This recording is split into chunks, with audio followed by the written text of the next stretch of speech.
some of the people on the album. Everybody's asking me like, who's on the album? I'm like, yo, it's my album and feature me. I don't really have one. Okay, solo this time. Yeah, you know what I mean? I think there's a lot of good work. As I said, I did 60 tunes. I mean, all of my albums has always been something that you could just slip into the CD, the display or the computer and just keep it running.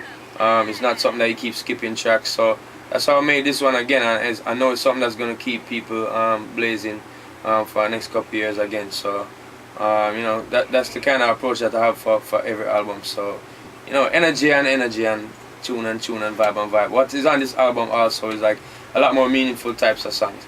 Like this song is called So Fine. It's like, yeah, it's a danceable track. It's definitely a club banger joint.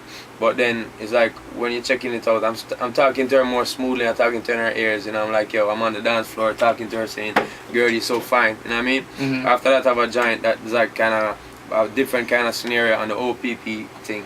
It's like it's like I'm saying, now that I got your love, I ain't never gonna give it up.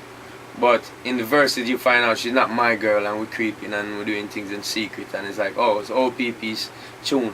So after that, we have songs that go into, like, I have a song called Hold My Hand. Hold My Hand is about me telling a girl to have faith in our relationship. You know what I mean? So it's like Hold My Hand. That's more of a ballad type song, and I can say that that's the only song that's really been remixed on the album. It's being remixed right now. A nice little pop princess have her thing put in on it, and I'm gonna tell you who it is in a couple weeks. It's gonna be coming out. After that, I have a song called Lately. That's like a fighting song where I was like, yo, lately you ain't spending no time. She like lately you drinking too much. I'm like, what do you expect? You know what I mean? So it's like a fighting song. So different kind of emotions, different getting into different relationships with women. I even have a song on it like dedicated to my mom's. It's the most important woman to me. You know, my mom's it's a song called Straight From My Heart, and I wrote it for her the day before her birthday and gave it, and I recorded it the day before her birthday and played it for her on that day, and it was a special thing. And after I did that, I felt like it should have been the first song I ever wrote. You know what I mean? I just felt great inside, and I just felt I couldn't leave it off the album. It's another type of reggae one drop ballad, like, you know, the I'm Still in Love, the Sasha, the song with Estelle also. But these two songs I'm telling you about, Hold My Hand, one drop reggae, and also this song about moms. So it's like it's getting more into, instead of just partying, it is a partying record, but it gets deeper into certain types of relationships, and I'm kind of proud of that, because writing the same thing over and over again, I know that people want all kind of, you know, from your favorite artist, you want the same thing all the time. But I think I've given you the same thing in quality, but it's just a little difference in what I'm saying. I'm getting a little deep up on top of it, you know what I'm saying? Right. So tell me this, man, what's going on in Jamaica? I was reading somewhere in the paper that the radio stations in Jamaica now are really cutting down on certain slackness. On the slackness. Let me tell you about that. In Jamaica right now, a lot of the DJs, in my opinion, on the radio was following exactly how street DJs play and present music to people in the street, in the dance hall, in the night. Now, it's traditionally been that dancehall music is very, very sexually oriented, and it's also a raw form of our music.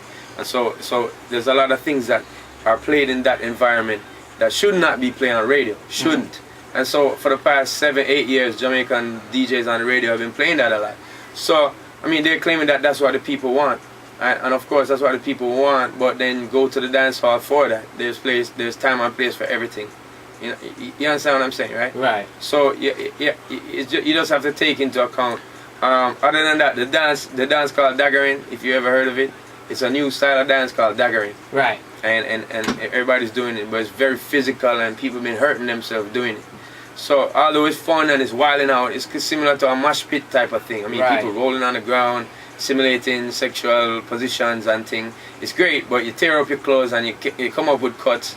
And you know what I mean, you're breaking body parts and whatnot. So it's called Daggering? Daggering. Yeah, you should check it out on YouTube, dog. Okay. Daggering. That's the next thing, so no more gully creeping. No, let me tell you, gully creeping is of course the hottest dance, but Daggering is just like a craze that came around, and that's the thing that you were asking me about, what they banned. They banned that type of music. If you make a song saying dagger girl, dagger, dagger, then they can't play that no more, because it really invokes a lot of violent dancing and sexual positions that suppose kids is there, you know what I mean? It's just not right to be playing and to be you know, doing that type of thing, so they don't really do it on the radio anymore.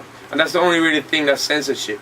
Other than that, the kids in Jamaica have been very much into gangster music and gangster types of lyrics nowadays. And you know, I mean, I really appreciate it too, because I mean, I like a 50 Cent track, and I like, you know, a Tupac from back in the day, or somebody that talks about gangster situations for sure. But in my swagger and my thing, I don't really take it to the girls like that, and I'm mainly being a ladies artist. I don't think at this point in my career, winning American Music Awards and these type of things are going to turn around and say, yeah, I'm the gangster. So I couldn't follow that route. It just wasn't my swag. And a lot of rhythms were coming out sounding like horror movies, like big keyboards and you know, sound like a movie. Yeah, it sounded like a movie. I shouldn't say horror movie. It sounded like a movie. It sounded good to me, but that's not my swag on it. So I kind of had to sift through in these past 3 years the right rhythms. I mean, I've always been doing that, which I think that the right rhythms that can go across to, you know, foreign lands. Not just speaking of America right here. I'm, you know, talking about everywhere else that my albums usually hit. I was really big in France last year with the last album, Trinity. I think they're setting up for a big year for me again. And you know, I just want to make music that hits in Jamaica and also is able to play on these big formats abroad, so that my music can be widened, so that the pie can be bigger for the people in my country. I mean, for the people in my country that do music. Everybody that does music in Jamaica benefits off of every success that happens with another person, even if they're jealous. A lot of people don't look at it like that, but you're absolutely right. Yeah, man. for real. I benefit from Shaggy when Shaggy got, I mean, 15 million sell all over the world, and people like Beanie Man is known greatly throughout the world as a consummate performer. People look to my genre of music, like, you know, reggae music and dancehall music, and I have to represent for that and come up to that. And so maybe be a spark, a little competition. It helps to spark greatness out of that competition. And also, whoever's up there, he's representing for me. I have to remember that.